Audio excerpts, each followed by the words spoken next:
But first, the second of a two-part look at the declining life expectancy for some middle-aged white Americans.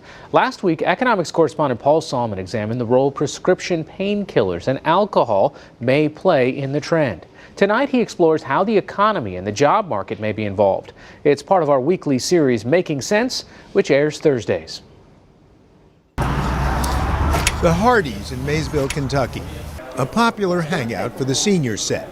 Martin Sauer used to work for the sheriff's department, where he says he saw his share of Saturday night drunks, but nothing like the current opioid drug epidemic. People get hooked on it and can't get off of it or don't want to, and causing a lot of the younger generation to lose their lives. And by younger generation, Sauer means his middle-aged neighbors, who, as we reported last week, are experiencing a stunning rise in premature deaths due to alcoholism, suicide, and drug abuse.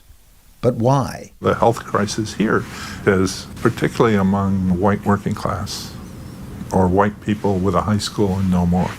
For those people, the economy's been very hard for a very long time.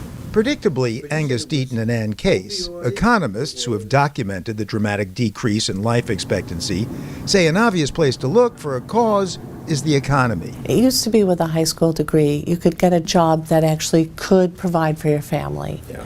And the disappearance of those may lead people to feel a lot more stressed. Indeed, in the period covered by their study, 1999 to 2014, inflation-adjusted income for households headed by a high school graduate fell by 19%. Well away from the ivory tower, on the ground in Maysville, Wayne Pendleton has lived the change. Maysville, when we moved here, was a pretty well flourishing little town right here. But we've lived here, 17 years, and you can just name the stuff that's left here. You can't take a job away from a guy 55 years old and expect him to start all over again.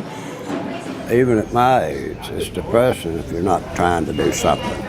Despite 4 heart attacks, Sherman Saunders still wants to work. That's not somebody else's responsibility to take care of the family. It's supposed to be yours. Get out and go to work and do that yourself. Most of the men aren't working. Marcy Connor, a nurse specializing in substance abuse, has a close-up view of the downward spiral. All of a sudden you lose your job.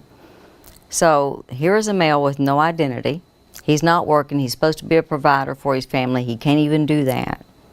So that low self-worth, along with that hopelessness feeling, we start seeing tremendous depression.